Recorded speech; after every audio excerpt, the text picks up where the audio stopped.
Good afternoon, everyone. I know we're still waiting on one or two more who will hopefully be able to join us a bit late, but I want to be respectful of everyone's time, so call the meeting to order. First item on our agenda is pavement management audit review. And Mike and Jeff, if you are ready, we'll hand it over to you. Great, thank you. This is Mike Kindlinger, ODOT's Chief Engineer. Jeff Shambaugh is going to be giving a presentation with information on our pavement management program as sort of a place to start from as we talk about an audit that we went through and the recommendations. Jeff will give sort of an overview and then move into specifics about improvements and that are related to the audit recommendations. I think with that, unless there's a specific question or something, I would hand it over to Jeff. Jeff, go ahead. All right, let's see, camera's working. Hello, glad to be here to discuss the pavement management audit. I'm Jeff Shambaugh, the State Pavement Services Engineer. And I think to begin, let's see if we can go to the next slide. I'm just gonna do a quick kind of overview of our pavement management program. So just kind of a high level understanding of what it is that we do and why this audit, I think, was an important step in ensuring that our collection of data and our processing of data is sound and has good quality controls in place, because this information is critical to us picking projects and making sure the investments that we make in pavements are the right ones. So at a high level, our program does kind of four main functions. We collect the data. And so I'll talk a little bit about that in more detail in a future slide. But what we're doing really is collecting distress data of the pavements, right? So we're looking at things like cracking and rutting, how rough the ride is, the friction, right? If there's stuff that maybe does not have enough friction and can be kind of a slide risk. And so we collect that data, we process it all, and we report on it. And then we also use that data to inform our investment decisions. And so kind of as a piece of that, we practice what we've termed here as pavement preservation engineering. So how do you ensure that the projects you're selecting and funding are the right ones? So that's kind of that branch of engineering. And then we also handle the program management, including the financial plan management for basically the pavement preservation program at ODOT. Okay, next slide.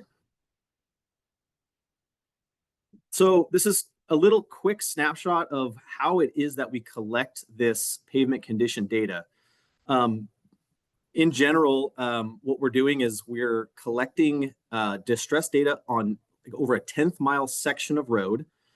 And then we aggregate that into what we've kind of established around the state as pavement management sections. They're usually about 3 or 5 or maybe a 10-mile section of highway. And we break them into segments just to kind of manage easier. So when we do a project, we can afford to do that project. And then we keep those segments on kind of a similar schedule of treatment. So what you see there on the right is the van. We contract with the company. Currently, Pathways is the company that we have under contract.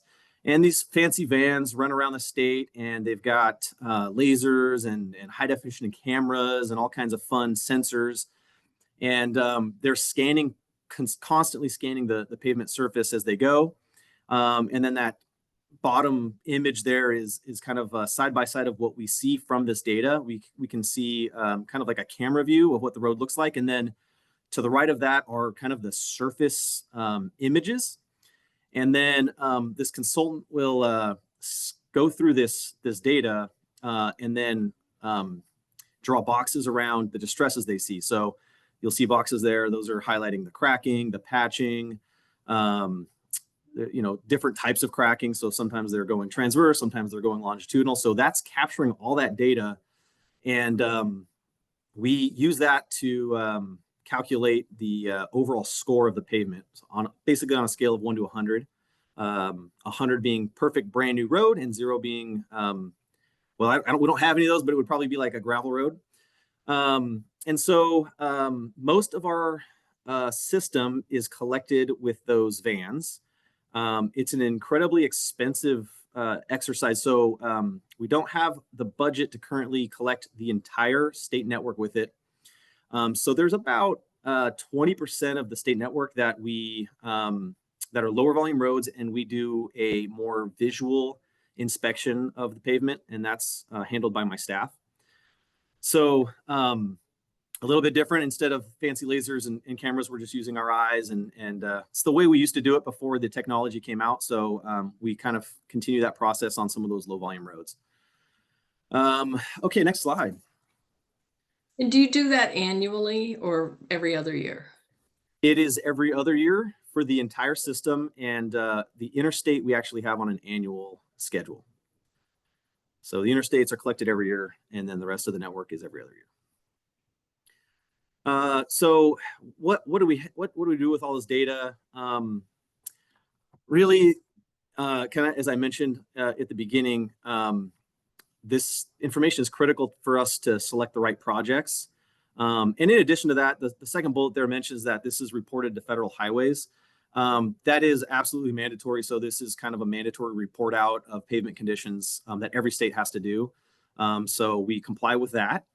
The most recent report was just issued in March of this year, and it covered the 2024 data collection efforts. And then just a quick kind of fun little chart here to kind of show the type of information that we can provide from this system. This is an actual section of highway that we are looking at. It's a good candidate for a project, hopefully in the next 3 years. And you can kind of see the dots on the graph or the condition, right? That 0 to 100 score. And at the bottom of the chart, there are the years that we collected the condition data. So you can kind of see the trend, right? It's a pretty good condition. And then as the years pass, it starts to drop. And that yellow dashed line is what we consider fair. So it's kind of dropped below that fair line there in about 2010. So we programmed a project, repaved it. The condition jumped back up to, about 100. And then over the last several years, now that condition is starting to drop again. And the last collection effort in 2024, it's actually below fair and almost getting to that red line, which is considered poor. And so what we can do with this data, since we have such a good, robust collection of years, we can kind of use the data to project where we think conditions are headed based on performance of the past. So those kind of gray dots off to the right in the future years are projections based on our kind of analysis of kind of the condition in the next, several years.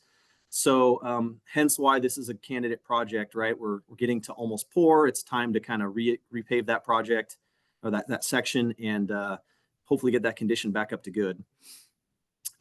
So this is kind of the stuff we do with this data. So really, really important on decision making, projecting conditions, being able to analyze the whole network and figure out where the needs are. Leah has a hand up. Yeah, thanks, Jeff. I have a question. So when you look at this timeline, and tell me if I'm not looking at this correctly, right? It looks like we had almost 20 years of pavement conditions above the yellow line, and then it went below the yellow line in about a 10-year period. Can you talk a little bit about the difference in what we're seeing in some of those conditions and why? Yeah, that's good. That's you're seeing that correct. And we kind of see these cycles, especially on the interstate. If I guess it's kind of like pavement's like any other asset that we have. Like you can compare it to a house or a car or something, right? So usually a house or car is going to do really, really well and not need a lot of repairs. And then all of a sudden you start having some, I got to paint, or I got to look at my roof, or maybe my hot water heater went bad. And so you can do some of those cheap repairs and then bring it back up to a pretty good condition. But then eventually, as more time progresses, you'll start to see more expensive type repairs and things don't last quite as long. And that's really what we see with pavements as well. That first treatment we did probably in 2010 was probably just a resurfacing, addressing some surface cracking, maybe some rutting.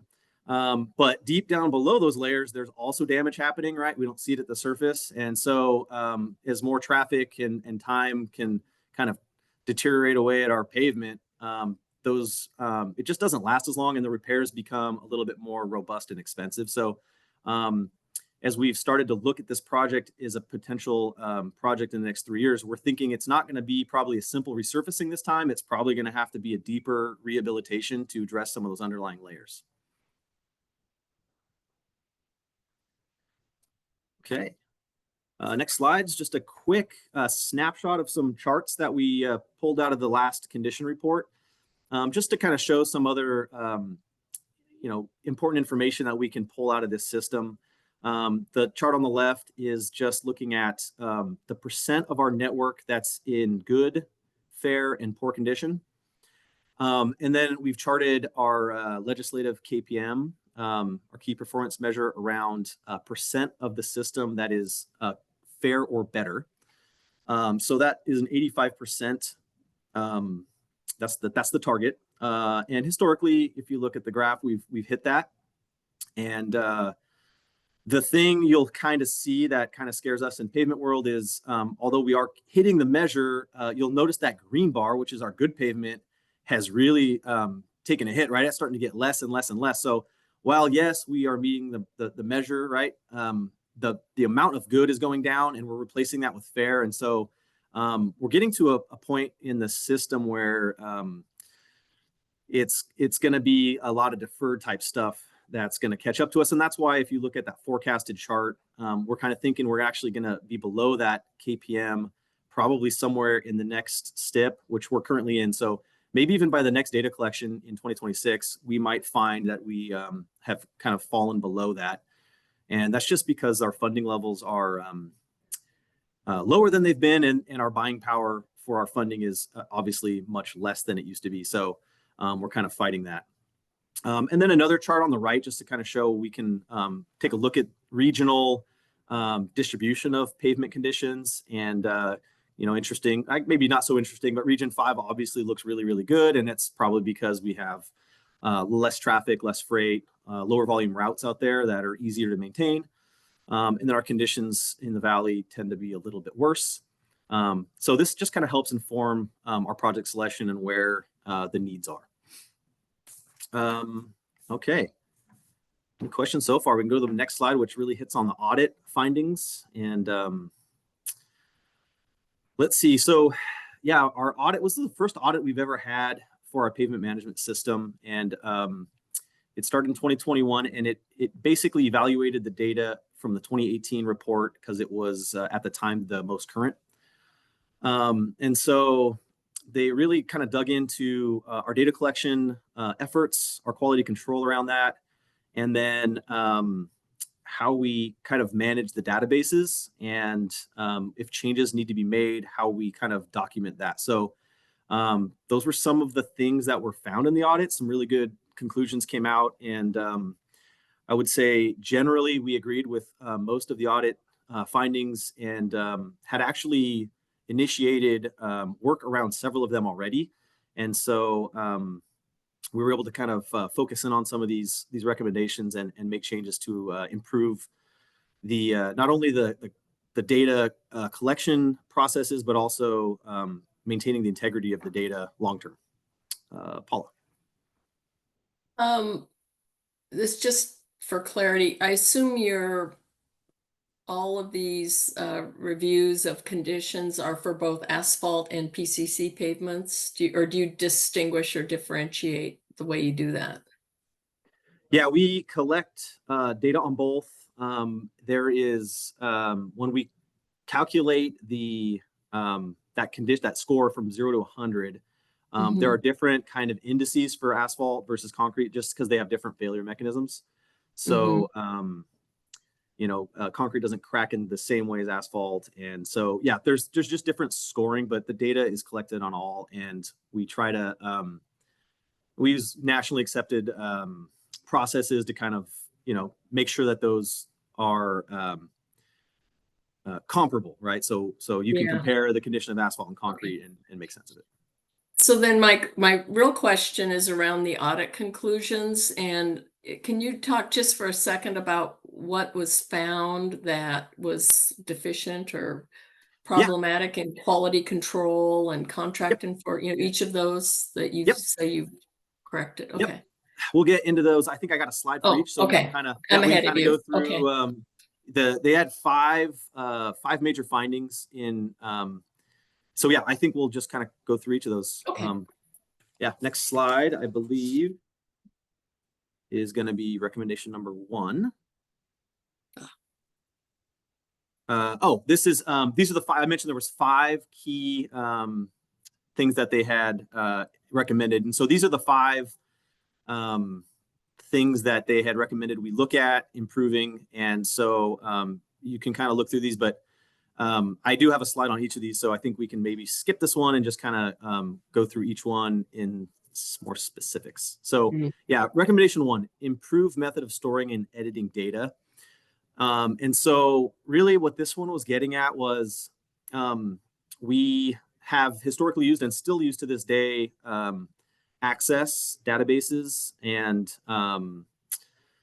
Excel spreadsheets and things like that to basically take the information that we're getting from the vendors and, you know, aggregate it, analyze it, and use those tools to do the forecasting. So I think one of their big concerns was like, well, you know, there's probably something better out there that could do this for us, maybe an off-the-shelf type product that would be able to be implemented. And so that was kind of one recommendation. And then there was kind of a secondary recommendation around the changes. So what we'll kind of see, and I think it kind of goes into number 2, is there's a data collection that's done by the vendor, and then there's a review done by ODOT. And so in general, there's a lot of subjectivity to this type of work, right? So like if I see a crack and I say that's low severity, someone else might see the exact same crack and be like, no, that's moderate severity. And so because there's like a lot of subjectivity to that, you know, we do the best we can and we try to show examples, but at the end of the day, there's a lot of human decision making here. And so we kind of have to like be really careful at not just taking the vendor's data up front, because what we have found is if we do that, conditions on a road segment might magically just get better from one year to the next when we didn't actually do any work on them, right? So that's impossible. It can't get better without having to done things. And it was simply because the person doing the rating with the vendor just was maybe had a little bit different eye on what the cracking was or the severity or what they were seeing. So this is the kind of stuff that the audit really picked up and said, hey, is there any improvements we can make to this so that we can ensure that this data is accurate? And you know, I think they were really concerned that we were changing a lot of the data that we were getting from the vendor. And, you know, we want to try to make this as non-biased as possible, right? We don't want to change data because it should be, the data is the data. So, so anyways, that's really what number 1 is getting at. What we decided to do with this is we are still researching, you know, some maybe off-the-shelf type tools. We're looking at what some other states do. And I think in general, our long-term goal, and Mike could maybe chime in here, is with asset management in general, I think we'd like to move to something in the future that not only can help us in pavement management with this data, but also connect the other types of assets we collect. So culverts, bridges, and things like that into maybe one central type, you know, database with these tools that can not only look at pavements, but can also overlay these other assets. And we can kind of like find hotspots of multiple things instead of just one. So I think that's really our long-term goal there. And I'd hate to make a big investment in something for just pavements when really it's probably needed for the other assets as well.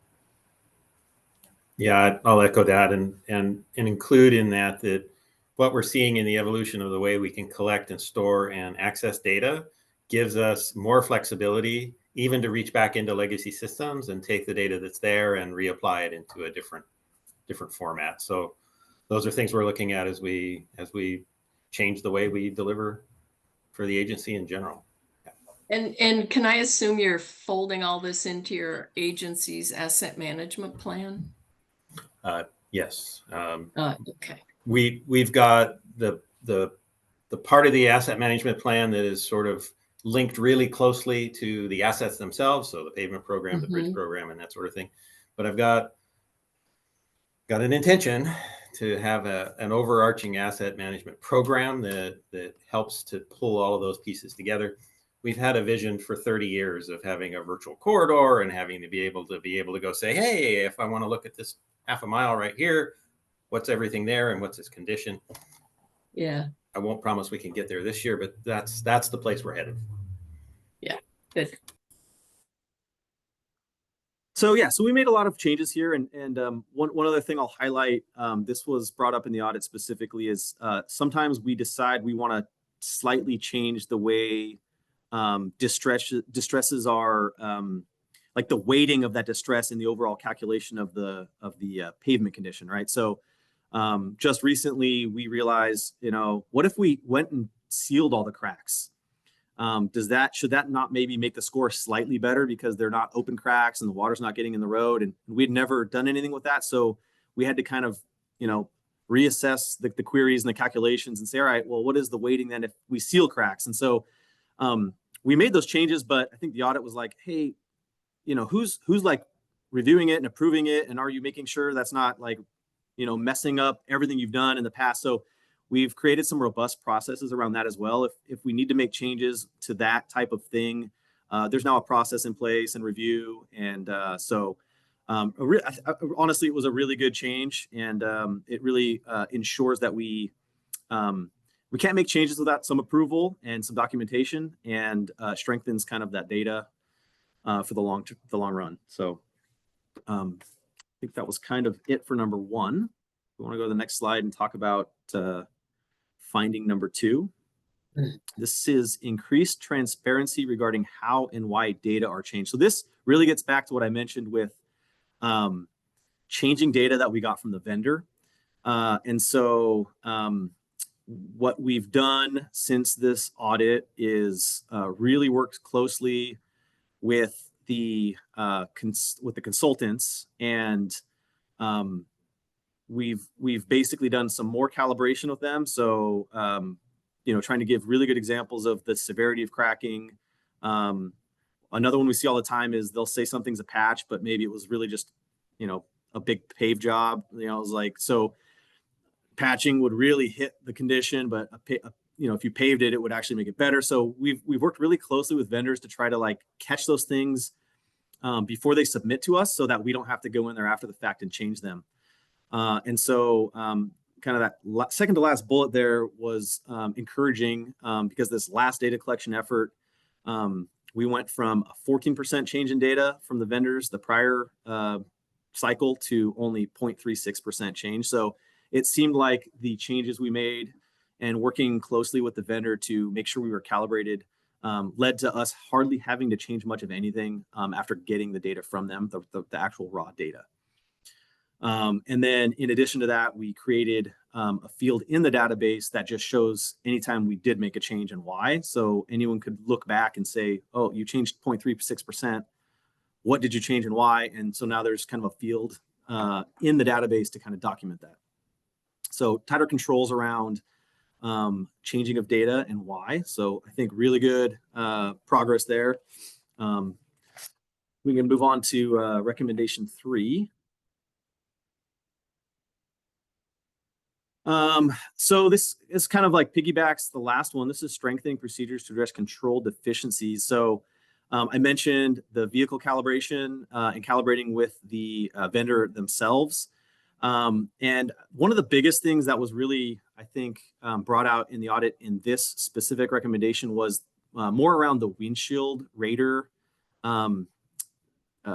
process that we do. So this isn't the automated data collection. It's the 20% of the roads where we still have guys physically driving and looking and seeing and noting the distresses that they're seeing, which is, to be honest, very challenging to get right every time, especially because we have staff turnover and we're training new people and we're trying to like get them to have the same eyes as the last person that did it, right? So we have made some significant changes to how we do that data collection. So we now kind of implement what we call a calibration loop, where we all the staff involved in that visual rating will drive the same. There's probably like 25 road segments, and they all independently do it and rate it with what they see. And then we all come back together and compare what everyone saw. And we have kind of now a process to, if one or two of our individuals are way off from what the actual distress data is, we do further training and we have them rerun the loop until they can kind of calibrate their eyes right to the same as everyone else. So that's a new process to really ensure that we're getting as clean and good, accurate data as we can. Number 4, we can go to the next slide. This one was a pretty easy one to implement because we do manage consultants and vendors. One of the findings was that we should ensure all our staff that works with those vendors should have the state contract administration training. So we have implemented that. We just require our staff to, anyone working with the vendors or managing the vendors has to go through that. I think there's like 12 modules of training about contract administration. So easy implementation there. It just ensures that our folks working with our vendors are understanding the contracts and know how to manage the contracts, and so that we're also getting making sure we're getting good pricing and good product from those vendors.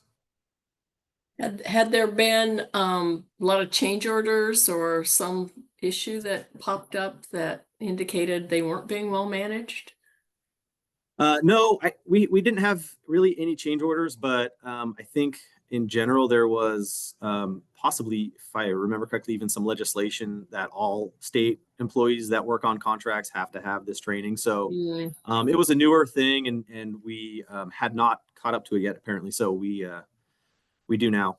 Yep. Okay. Okay, and so the 5th one, if we go to the next slide. This one is establish a process that ensures records supporting key controls and contract deliverables are retained. So this one was really trying to strengthen our documentation of everything that we do that's new and different from year to year. So really the biggest thing for us was to create a new report that we publish with the pavement condition report every 2 years.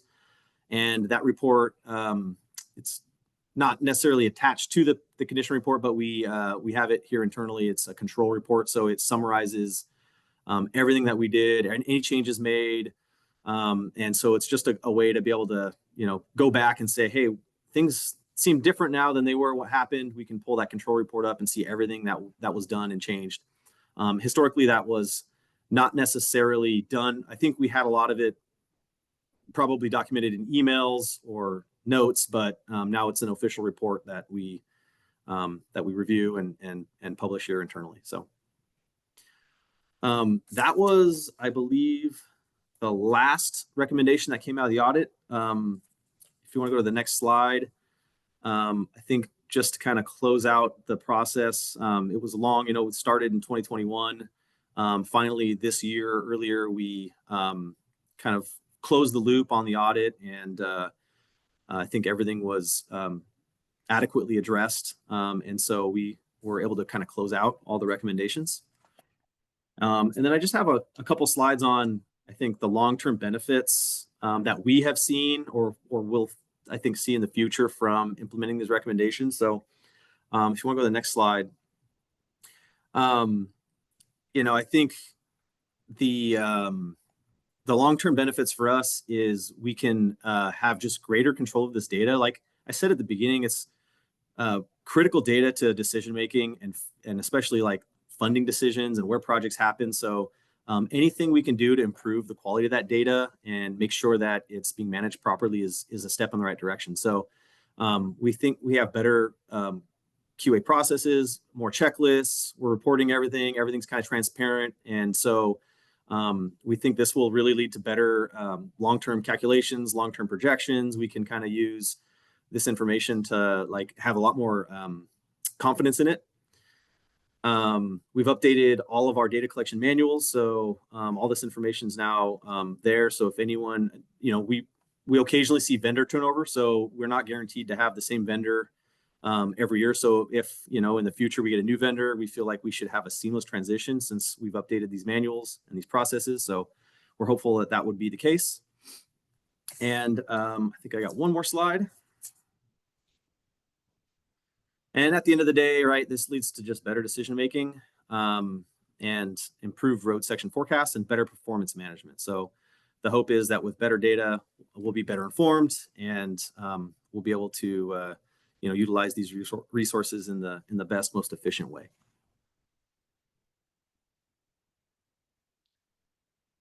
Paula.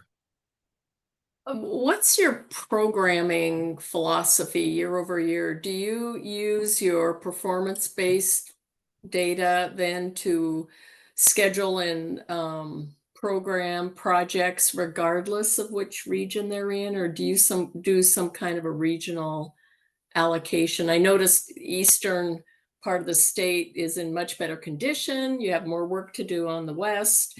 And sometimes that leaves to folks thinking it's with the haves and have-nots. And I'm wondering, do you use the performance data to actually program for a statewide overall condition, or are you having to do some allocations?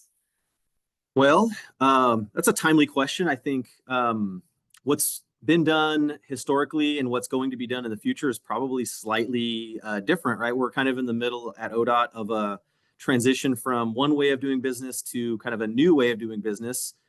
And so I would say in the past, we always use the data to come up with what we believe, right? An unbiased, unfiltered look at these are the most important projects based on condition and routes, right? So freight routes, interstates, those are always going to be prioritized. And sometimes those lists come out and yeah, there's nothing maybe in region 5 and maybe there's only one little project in region 4. And I would say historically we've tried to, you know, maybe spread the projects out a little bit geographically for some equity. I would say moving forward, I believe the process will be somewhat more blind to that. I think the best needs, the biggest needs, the most important projects will be the most important projects. And they may not always, you know, that there may be a case where there isn't a project in region 5. But then as those conditions drop, they'll be back in the mix, right? So I think moving forward, it'll look different than it has in the past. I will also jump in and add that our upcoming pavement investments are like focused on the interstate system because we have a very limited amount of money. And in the past, there were allocations given to each of the regions for off interstate, like non-interstate highway paving. And like we're pulling back from that right now because we have so very little money and emphasizing the interstates. And then as we've been looking at where we would prioritize like additional investments as funding allows, we did like a statewide look at, like to Jeff's point, at like freight routes and like routes that have that are particularly high maintenance in order to like maintain operations for freight and for connectivity, like statewide connectivity. And that's been the approach. So there is definitely a shift, and we can see it already in like this next round of projects that will be funding and advancing. Yep.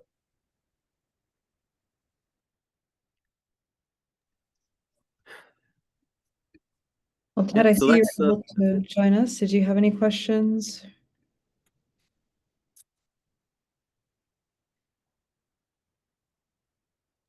No?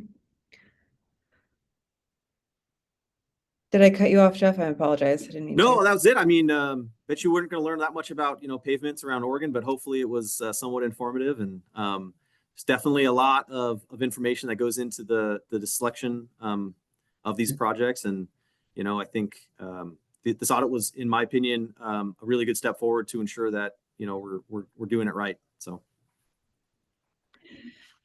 Agreed. Thank you for the comprehensive overview of how you're addressing all of the audit findings. And I appreciate the focus on transparency. I know as we're trying to grapple with these funding challenges, it's good to have everything very open. So, you know, some disturbing trends with our conditions deteriorating and funding being as limited as it is.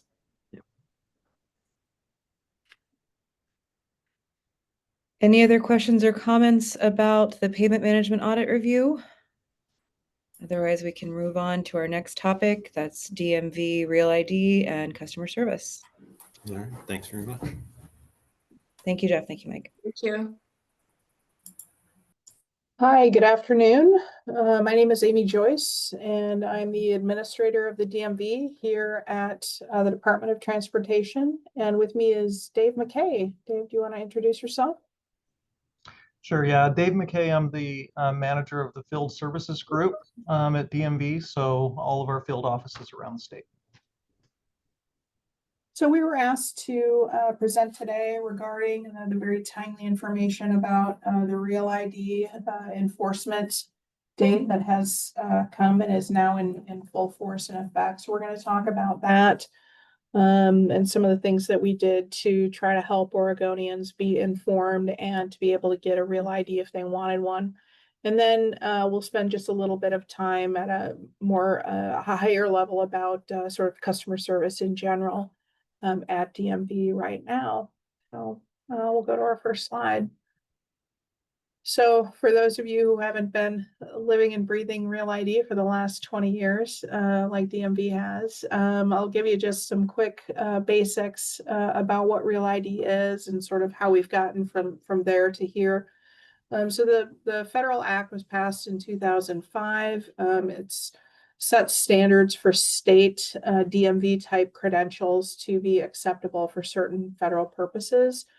And it's while a Real ID in any state that you're in is denoted by some form of a star in the upper right corner, there's a lot more to it than just the star. It designates that the DMV who issued it has determined that the person has lawful status in the country, has verified their social security number, proofs of residential address within that state. A bunch of those things have been verified through various federal databases or clearinghouses to ensure that they're accurate. Scanning and storing of documents for 10 years.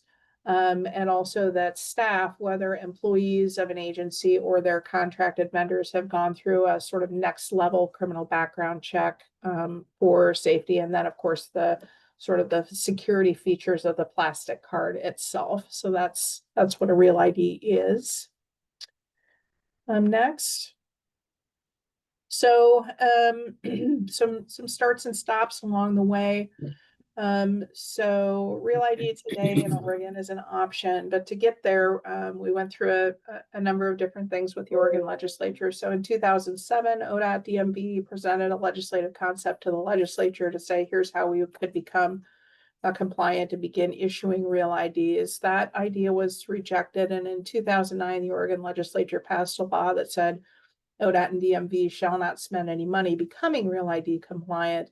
And Oregon, like a number of other states, had several sort of both financial and philosophical issues with Real ID and therefore pressed against it. But then in 2017, when the writing was on the wall that the federal government wasn't going to change its mind, the legislature did adopt Real ID as an option and instructed DMV to get compliant. And so in 2020, in middle of 2020, when DMV rolled out the driver's licensing side of our big new IT system, we began issuing Real IDs at that time. So from middle of 2020 to now, I mean, roughly for almost essentially 5 years, we've been issuing Real IDs. So next slide.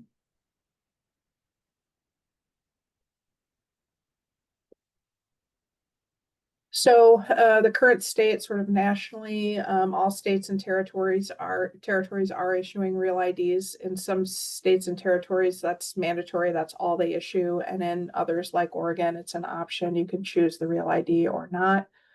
There were two parts of the law when Oregon passed the law that were very important to the legislature. One was that it would be an option. No one would have to get the Real ID.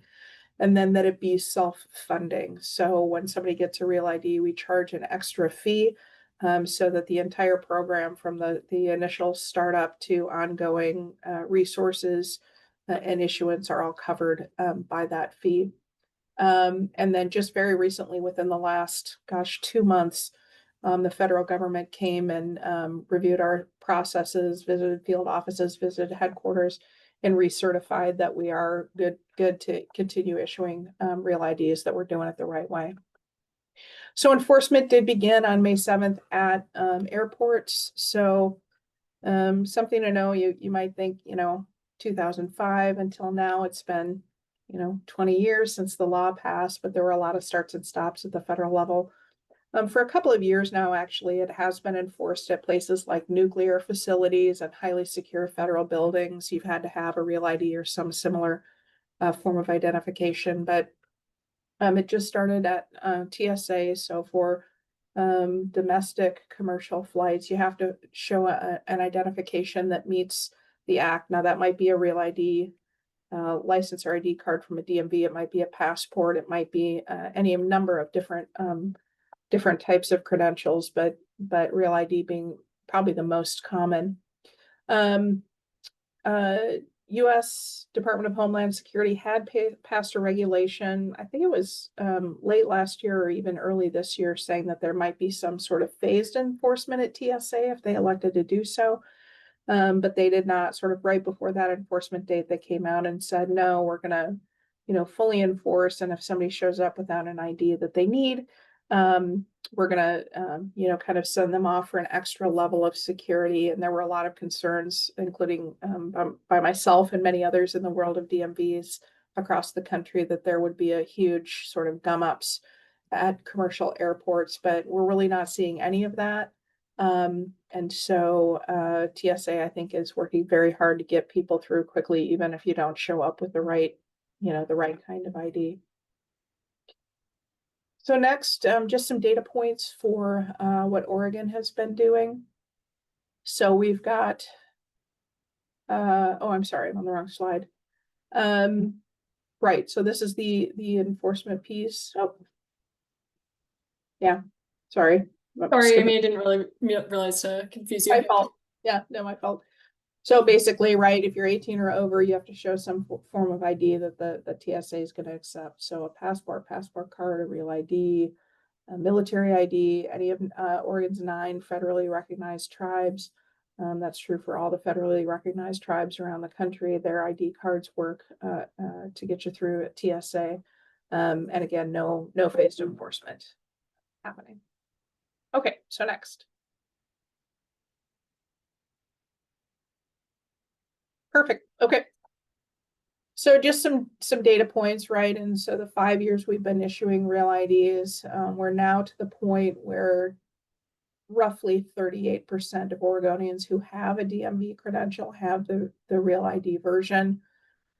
We've got about 46% of Oregonians who have been issued something since real IDs, were available here in Oregon, who chose not to get one.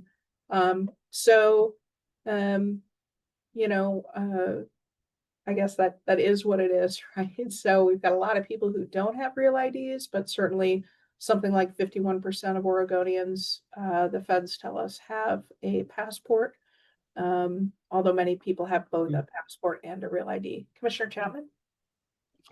Thanks, Amy. I'm just curious, of the 62-ish% of people that haven't gotten their real ID, do you think that it's just a matter of time and they're going to realize that they're behind and inundate our already taxed DMV offices, or do you think that's a conscious decision that they're probably just not going to bother?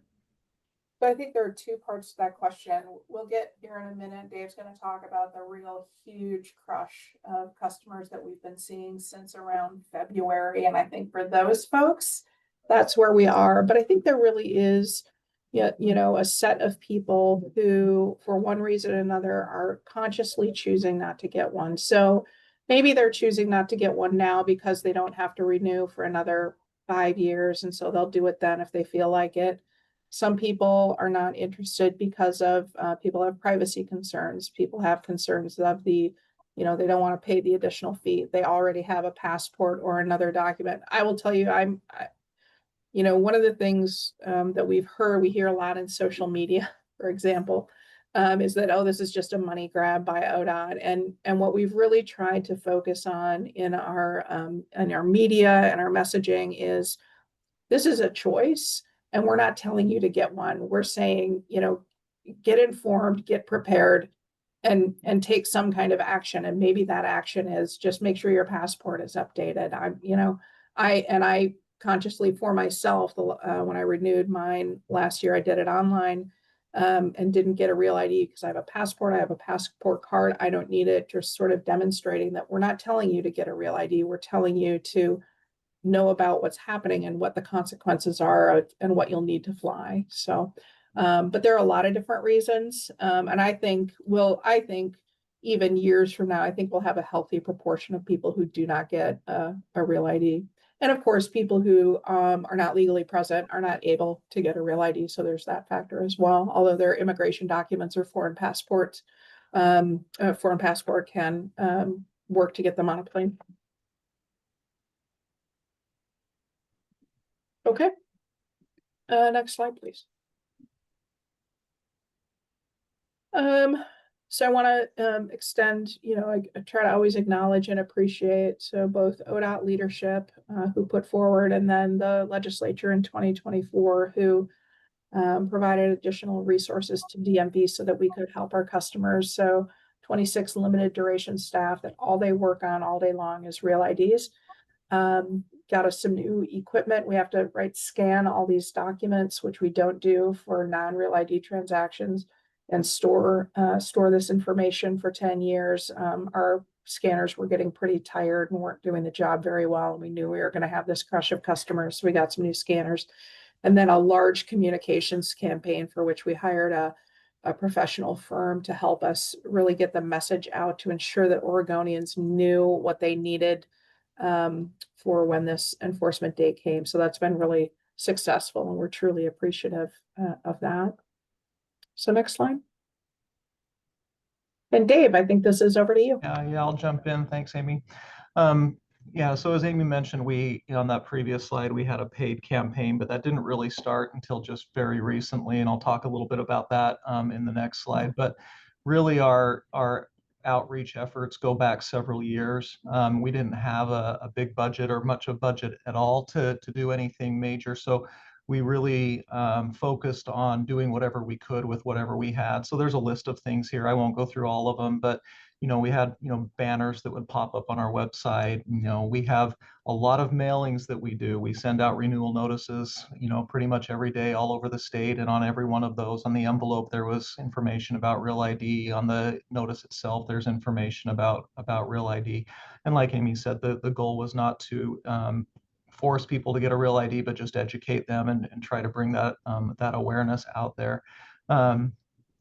We have a call center, and people call DMV all the time and end up on hold for a while. And we're doing a lot better on our hold times, but even a short hold time is long enough to get a little information to folks about real ID.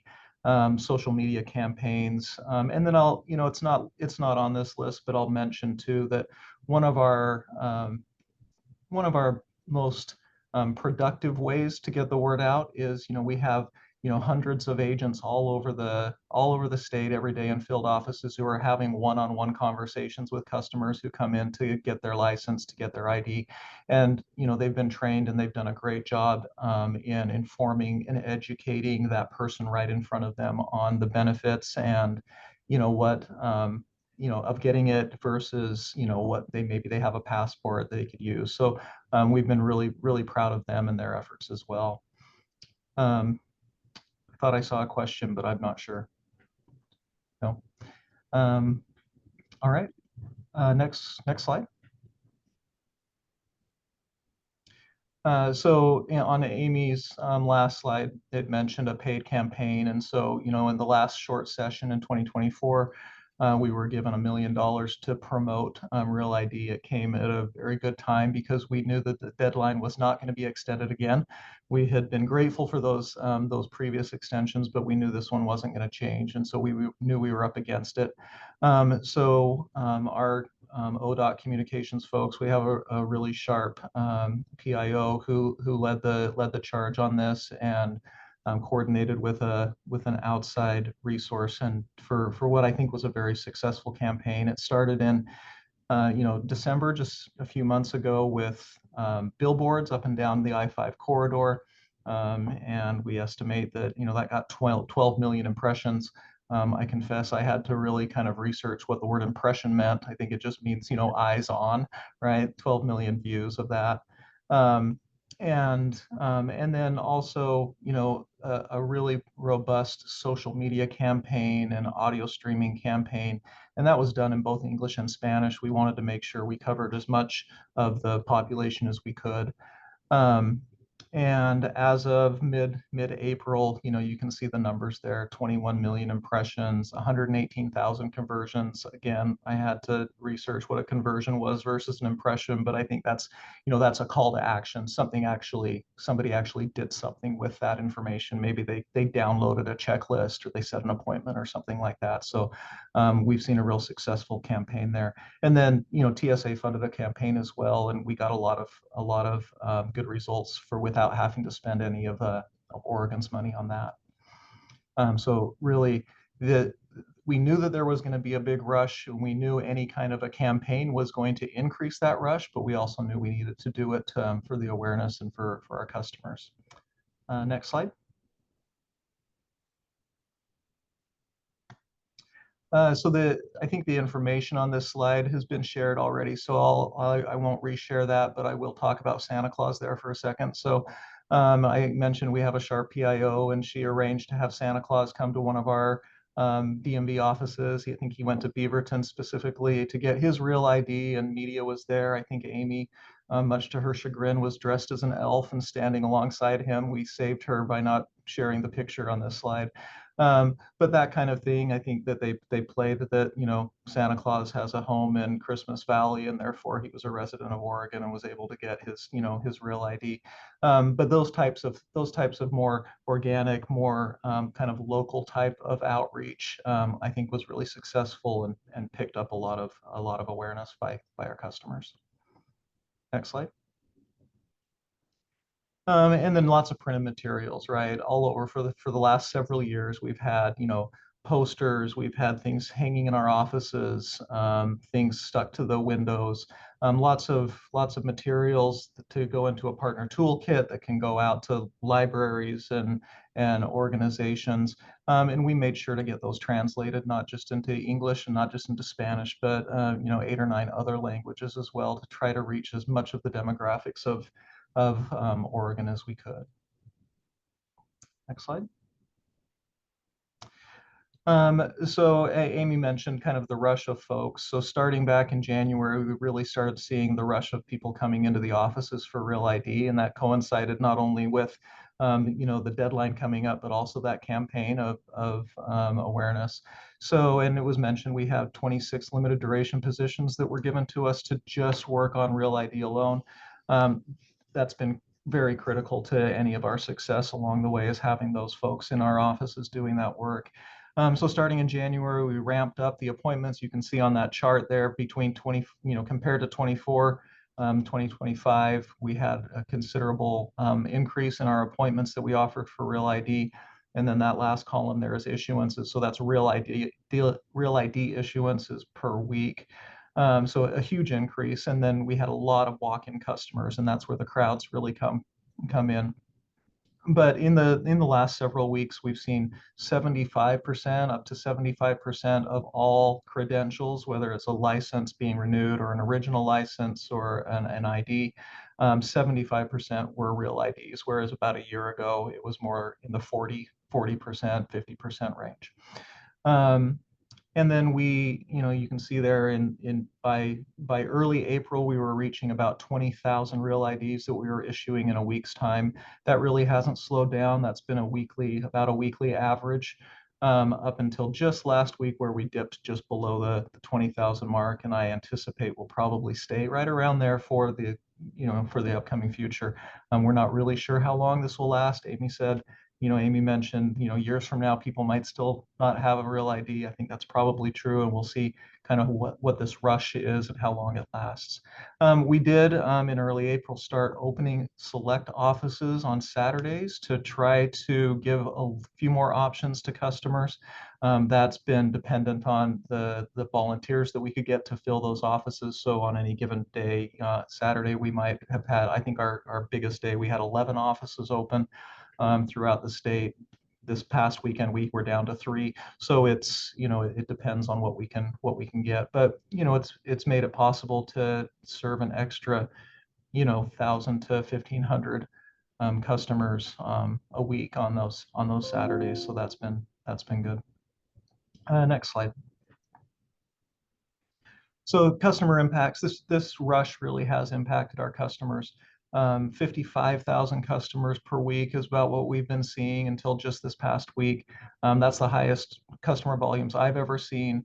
I've been here 4-something years, and folks who've been here much longer than me also say that this is the highest they've ever seen. We have headquarters staff that we've asked to come out and help us in our offices. These are not folks that are trained to do those transactions, so we've had to have them help wherever they could, usually taking photos.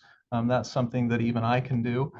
So they come out and they take photos, and that really helps because our TSR, who's our frontline agent, who's highly trained and able to do dozens of different complicated transactions. Without that person working the camera station, they finish a transaction with a customer and then they have to stand up with the customer and walk down to go take the picture. So having folks come out from headquarters has really been a godsend. And we've also worked on hiring a few temps to work those photo stations during this big rush. As I mentioned, we upped the appointment numbers. If you get an appointment, you really can be in and out quite quickly. But most people are walk-in customers, and they have had very, very long waits, especially in the metro areas, Portland and Salem areas, sometimes hours long. And it's really it's been tough on customers. We'll talk about a little bit later some mitigating things that we've done on that. But really, this is the maximum we can do with the resources we have. 55,000. I don't think we could even do 55,001 customers, right? We're really maxed out there. And as noted here in the bullets, staffing today is roughly what it was 25 years ago. But where the staffing hasn't really increased, the number of Oregonians has by about 1 million. So we're serving the same with the same resources. About 1 million more customers, and so we really are stretched thin. Next slide.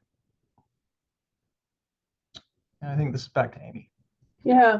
So just again on that messaging, what we've been, telling customers for a while, we were, encouraging people, get in soon, don't wait till the deadline. And then as we really felt that surge and that crush, and we weren't able to serve any more people than we already had, we were saying, do you need a real ID at all? If you already have a passport, you probably don't. Or if you don't need one right now, you might want to wait because of these long wait times.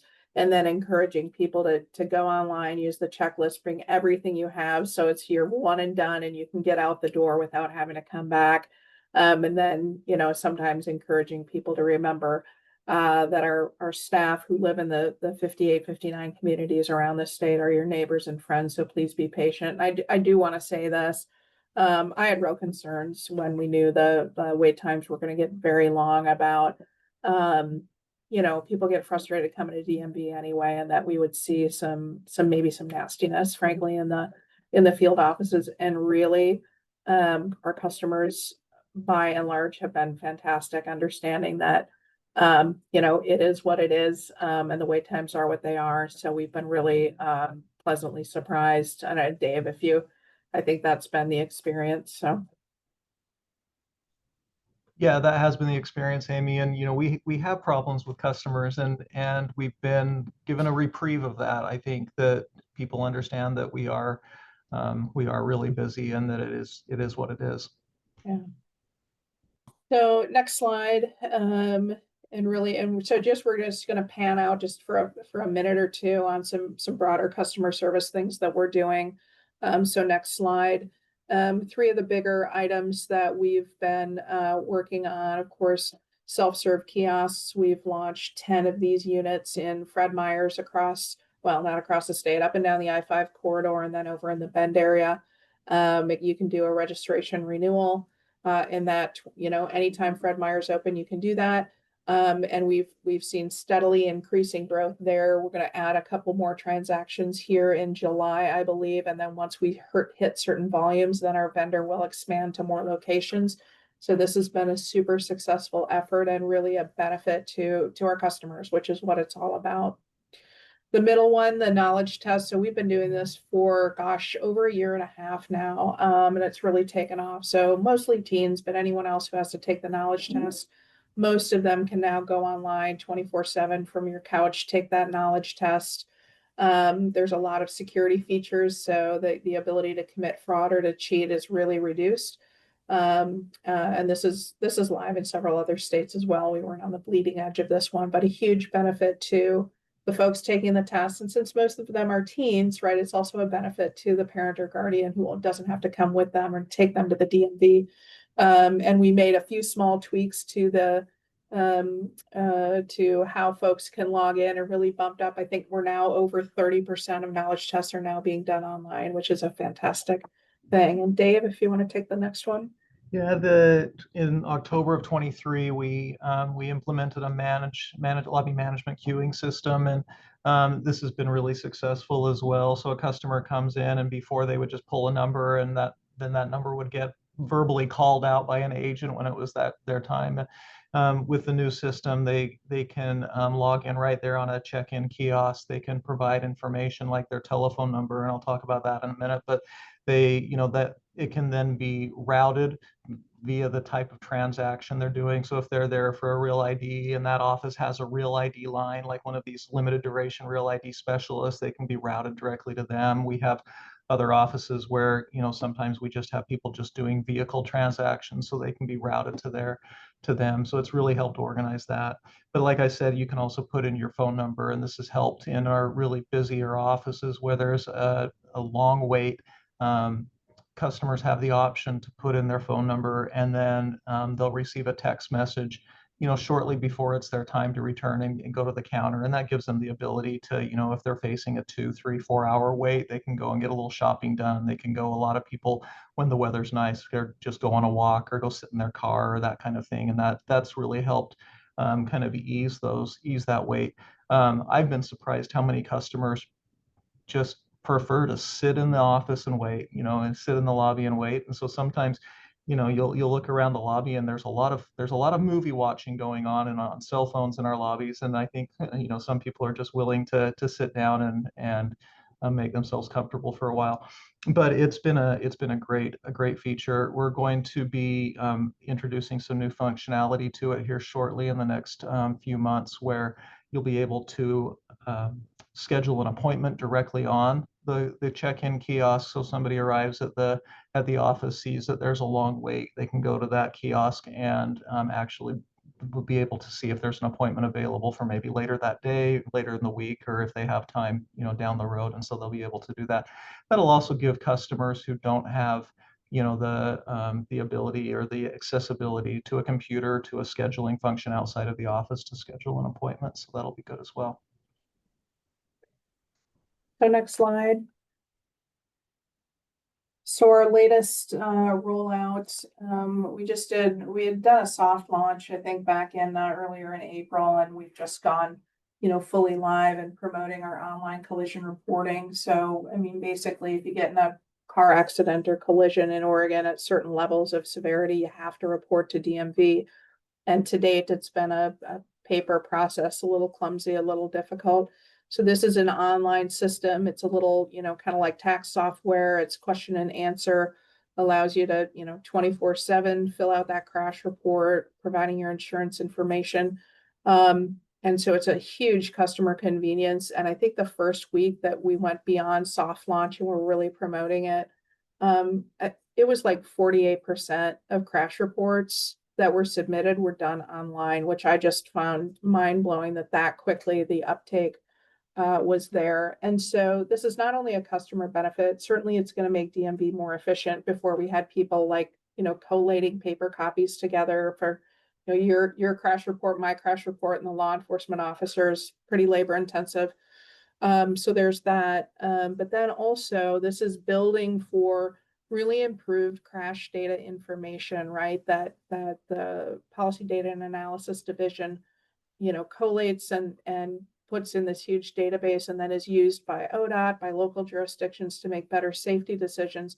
It's really eventually going to improve this and some other projects going on, the timeliness and the quality of that data. So great project that's really gone off very well. We did a lot of user experience testing with this to make sure it was really comprehensible and easy for our customers, not just for us, as we're looking at it. So great project there. Dave?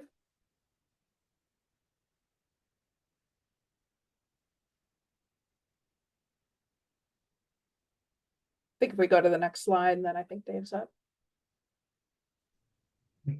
Yeah, so we'll just finish up here with a few photos. So, there was a slide earlier that showed a very long line stretching all the way down the sidewalk. That was at our Beaverton office a couple of months ago. This is inside the Beaverton office. This is an older picture. This is not the way Beaverton looks, in the last several weeks. You imagine people standing along the back of the wall in a big long line out the door, and that's what it's been looking like. But this is just kind of a visual of what a busy office looks like. Next slide. Here's a smaller office. This is our Junction City office. So just 3 employees work here. But you can see that is a small space for a number of customers. Next. At many of our offices, the line starts out the door very early in the morning. I'm told, I have not checked because I try not to be up that early, but I hear that at Southeast Portland, the line starts around 6 a.m. And so this is our Medford office around 8 o'clock as the doors are about to open. Next slide. And just some of our folks really, I mentioned the great work that they've done in educating the public on awareness of Real ID, but they really, we've been absolutely astonished and impressed by the fact that they just keep showing up and doing really great work every day, even as they're facing crowds of people, sometimes not happy people. We've got Ashland and Roseburg and Springfield offices represented here. Next slide. And up in the top corner, that's Lake Oswego, and then there's Tim in the middle at our Coquille office. That's a 1-person office, and so he really serves by himself. We try to get him help as often as we can, but he serves a community by himself every day. And then that's Nancy in our Medford office helping somebody check in on that lobby queuing system. Next slide. And then, as we talk about our folks who've done such a great job, we have people who have been here passionately working for a very long time. On the left there is Rebecca Reynolds. She's our manager of our Eugene office. I don't know how she has the energy she has, but it is contagious and just keeps on going. She's been with us almost 30 years. And then Rhonda Kanashige, who's our Mount Hood region manager. She oversees the offices in the east side of Portland. She's been here over 44 years working for DMV very, very passionately, I would say. I double checked it just to make sure, but she started during the Carter administration. So that's how long Rhonda has been with us. So just to wrap it up, as I think about the role of the Continuous Improvement Advisory Committee, and how can you help us continuously improve? How can others help us by investing in the DMV staff, I think? And 2, noting your role in looking at our KPMs, I will say that, with the crush from Real ID and the tremendous work and the tremendous amount of people we've been serving, but really long wait times on the phone as well, right? All those things cascade.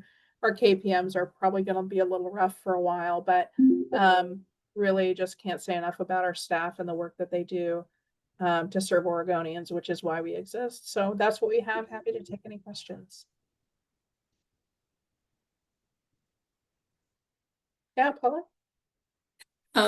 It's hard to have a lot of sympathy for public that knew for 20 years that Real ID was coming. So I kind of smile at some of the crush, but I notice sometimes I get notices or press releases that say a certain DMV office won't be open today because of staffing shortages.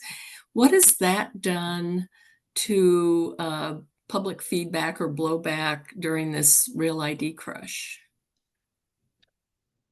So I think, excuse me. You know, I don't think it's been too bad. I mean, certainly there are offices that we essentially will never close due to staffing, right? Every morning I refer to it as the Jenga in the morning of moving people around based on call outs and other things, and typically taking from much smaller offices to fill gaps in larger offices. So we're never going to close Beaverton or Hillsborough or North Salem, you know, but they might be lesser staffed than what we would like. So it's typically smaller offices, I think, but we try very hard to not have like 2 days in a row where we close the same office, that kind of thing. Dave, any input on, so this is your area?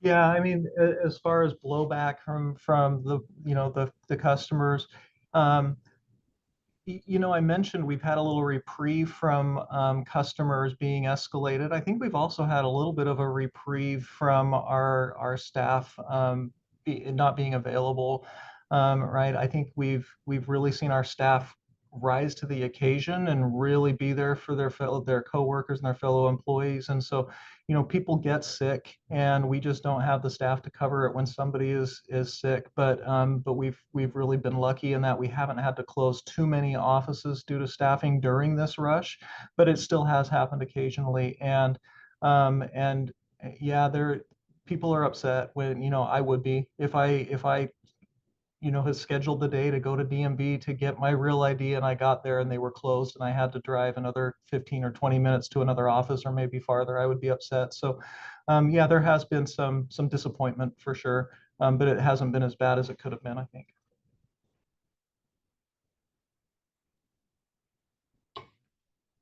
Mayor? Just a couple of comments. Number one, not because of Real ID, but just getting my driver's license updated. I live on the Oregon coast, and I ended up doing it in Cave Falls when I was at a conference because they were the only ones in that time frame that could do it. And yet people were pleasant, which went a long way to keeping, you know, myself in the packed room at Cave Falls from having an issue. So there was that. Secondly, your online system for reporting accidents is marvelous. God, I wish you would have had that many years ago. It's only the second time I've ever had to report one, and this one was simple. Right. It was a piece of cake, and I do appreciate going to that. That made, you know, all of that idiot paperwork actually work. Because trying to get you know, I am no longer in charge of making sure the other fool gets his paperwork in. And so I really appreciate that very much. And I'm pretty sure it's appreciated across the state. Thank you very much. Thank you, Mayor. Well, thank you, Amy and Dave. I can say just anecdotally, I've had to get a Real ID twice now because I was early and I got one, and then I immediately left it in the security bin at the airport and had to get another one.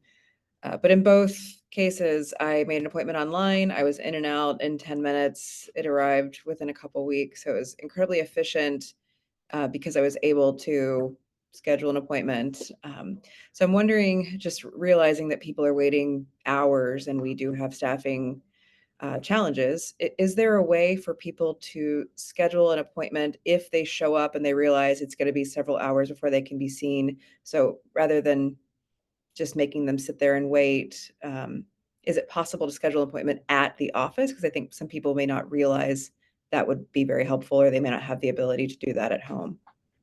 Yeah, I mentioned when I was talking about the lobby queuing system, that functionality is coming soon, and be able to do it right there on the kiosk. That's something we're excited about. It's just going to take some programming and that. So I would say within the next, within the next, hopefully several weeks, or, you know, by the end of summer, I would hope that we'd have that as an option. Great. Well, I'm glad that people have been understanding too, and not beating up on our dedicated DMV employees. That's great to hear. Thanks for Commissioner, and thanks for the opportunity to come and talk about how we're trying to serve and how we're trying to get better through our online services and other methods. So thank you. Okay, any other questions for our DMV Real ID and customer service team? It does look like it looks like Mr. Adlin got back on the attendees list, so we might want to re-promote him in case he has a question. Thank you. While we're waiting, I know that the budgets aren't finalized yet, but is there any scenario in the budget world where DMV is going to get more staff? I think I might turn that over to Assistant Director Horner. That is a great question. I think what we're hearing, I think at a minimum, is that we want to make sure, or the legislature wants to make sure that DMV is held whole or remains whole. And so I think they're still having conversations about what additional investments look like, but I have heard that there is a commitment on both the maintenance and DMV side to at least hold them harmless. So. Okay, thank you. And Ted, we wanted to give you an opportunity since it seems like you're. I'm back on. Okay. Can a 16-year-old get a enhanced driver's license, or do they have to be at 18? A real ID. Yeah, real ID. Yeah, anyone. There are small children who will get an ID card. Their parent will get them for them, and they can get one if they want to. TSA says you don't need one if you're under the age of 18, but you certainly can. Okay.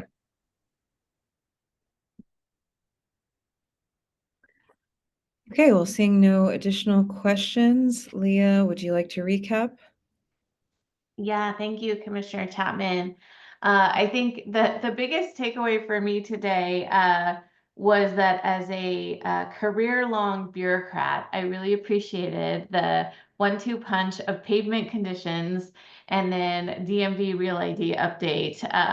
It really shows just kind of how much behind the scenes we as an agency are working to make sure that things are operating well in a way that I don't think the general public normally sees. So I just really appreciate the topics today and the combos. I didn't have a ton of takeaways other than some feedback on making sure that we're just connecting to our asset management reports through our pavement work, which we will follow up on. Just really appreciate the conversation today. I did want to give this group just one small heads up that you'll notice of the ODOT attendees, Amy Ramsdale is not here. And for those of you who have not heard, she unfortunately has left the agency. And so I am in the process of recruiting for our delivery and operations division administrator with a national recruitment firm. And so we will have more updates on staffing in the near future. But I see Mayor Cross's hand up. I just wanted to ask if the pavement presentation will be available to watch. Yes, Mayor Cross, we will post this meeting, and then I believe the PowerPoint is also in the meeting invite, but we will post this and make sure that you get that we share the link when it's ready. I always find the questions from the group rather enlightening rather than just looking at the PowerPoint.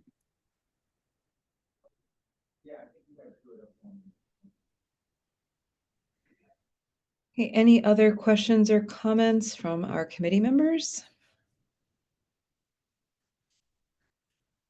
Okay, well, thank you all again for the thorough updates, and I will be happy to share the highlights at our next OTC meeting with the rest of the commission. Otherwise, the meeting is adjourned. Enjoy the nice weather. Thanks all. Thank you. Bye-bye. Bye, everybody. Bye.